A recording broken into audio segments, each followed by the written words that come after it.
Alors, dans cet exercice, on va essayer de importer les données à partir d'une base de données Access vers une base de données SQL Server 2008.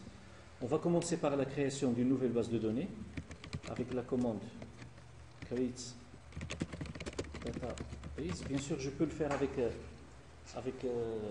l'assistant. Et ma base de données, je vais l'appeler biblio2 parce que biblio existe déjà dans mon serveur et j'exécute. Maintenant, la base de données biblio2, normalement, elle a été créée. Je vais la voir si je fais un rafraîchissement. Voilà, elle est là. C'est une base de données qui est encore vide, il n'y a aucune table à l'intérieur.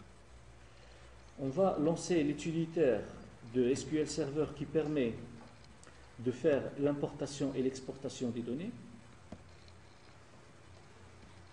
Et on va suivre les étapes d'importation. Alors on commence par définir la source de données à partir de laquelle on va importer les données. C'est Access. Il y a deux versions d'Access. Il y a Access 2003, 97. Il y a l'Access 2007, 2010. Je vais lui donner le chemin de la base de données que je vais importer. Et elle existe sur C, sur mon ordinateur. Je l'avais enregistrée à l'intérieur du répertoire test. C'est cette base de données que je vais importer. C'est la base de données d'Access. Alors, C,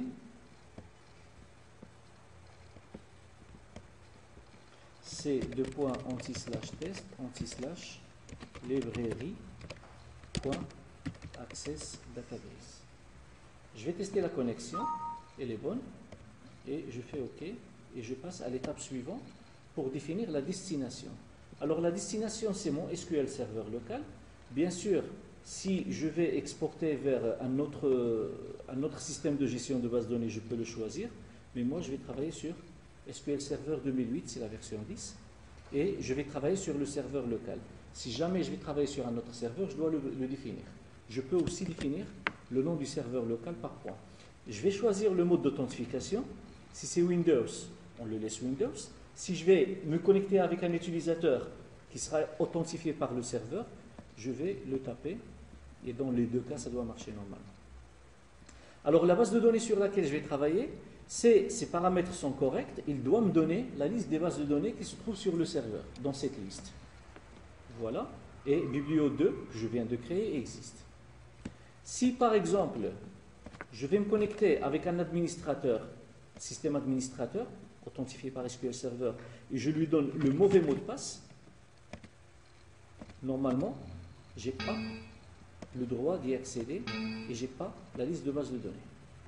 Si je lui donne le bon mot de passe,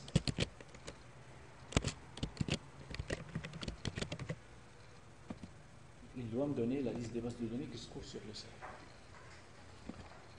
Alors, je vais copier les données à partir d'une ou plusieurs tables ou vues, ou écrire des requêtes que je vais moi-même taper pour spécifier les données que je vais importer. Moi, je vais choisir des tables. Donc, il a analysé la base de données Access et il a trouvé ces tables et ces requêtes. Moi, je ne suis pas intéressé par les requêtes. Ce que je veux, c'est les tables.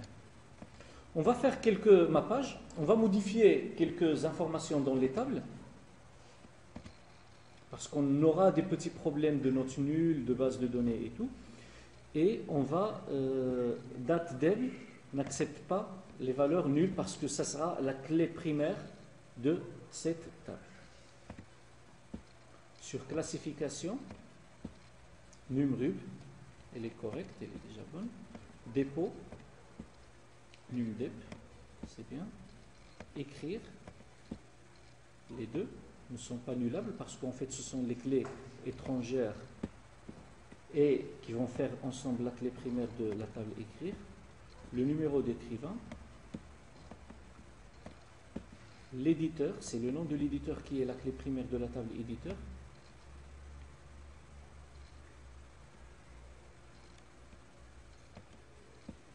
Ouvrage, c'est le numéro d'ouvrage et le nom. C'est bien. Stocker,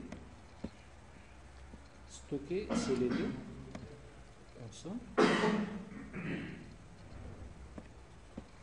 Et tarifer, c'est ces deux tables. Si vous connaissez bien sûr la structure de la base de données, si vous connaissez son schéma, vous sauriez qu'est-ce que vous allez mettre nullable et qu'est-ce que vous n'allez pas mettre nullable. Et là, je peux voir le contenu d'une table donnée si je le souhaite. Je vais faire suivant. Et il me demande est-ce que je veux exécuter immédiatement ou je veux exécuter après. Bien sûr, précédent me ramène vers l'écran précédent. Alors, voilà une récap des préférences que j'avais fait au moment de la configuration de mon assistant. Et je fais terminer et il commence à importer les données directement avec l'importation, avec la création des tables et l'importation des données. Je fais fermer et je reviens à SQL Server et je vais voir l'explorateur des objets. Bien sûr, je ne vois rien au niveau des tables, mais je dois actualiser pour que je puisse visualiser les tables qui ont été importées. Sur le schéma des bases de données, je vais voir mon schéma. Je vais installer les composants pour que je puisse créer le schéma et je vais sélectionner les tables. Il n'y aura pas de relation parce qu'il n'y a pas de clé primaire et bien évidemment, si on n'a pas de clé primaire, on n'a pas de clé étrangère. Je vais commencer par définir les clés primaires au niveau des tables.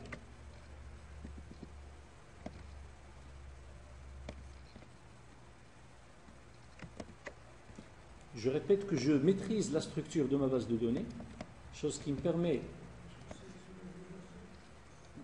pour sélectionner deux champs, je clique sur le premier champ, Shift, et je clique sur le deuxième. Okay? Dans la table ouvrage, on n'a la clé primaire que sur le champ numéro d'ouvrage. Sur éditeur,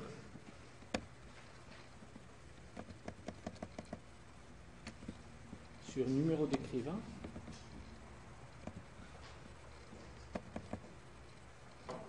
alors ici, j'en ai deux. La première, Shift, et la deuxième. Et sur dépôt. Avant de faire les clés étrangères, je vais enregistrer cette structure.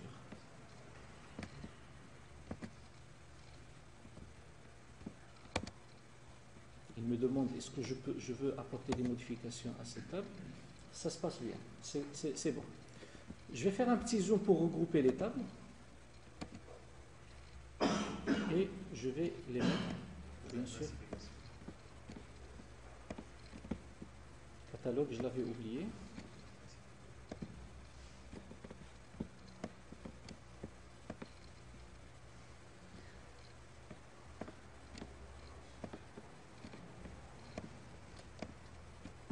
C'est bon. Je vais faire 100%. Et la table catalogue, c'est le numéro de la rubrique qui a ça.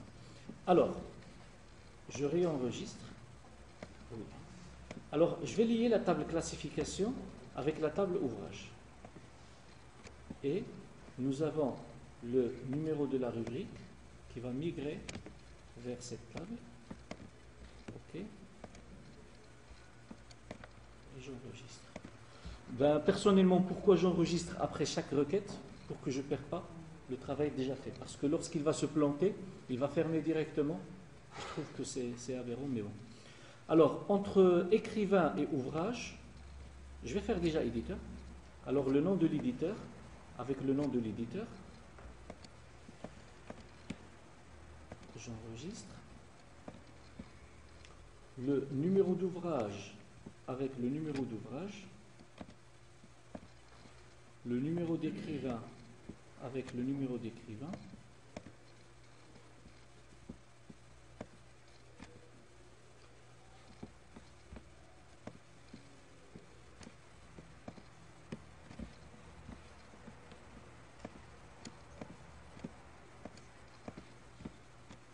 Catalogue.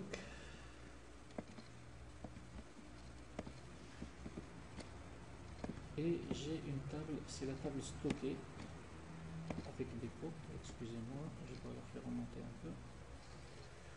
Voilà, stocké avec dépôt. Voilà. le numéro d'ouvrage avec numéro d'ouvrage,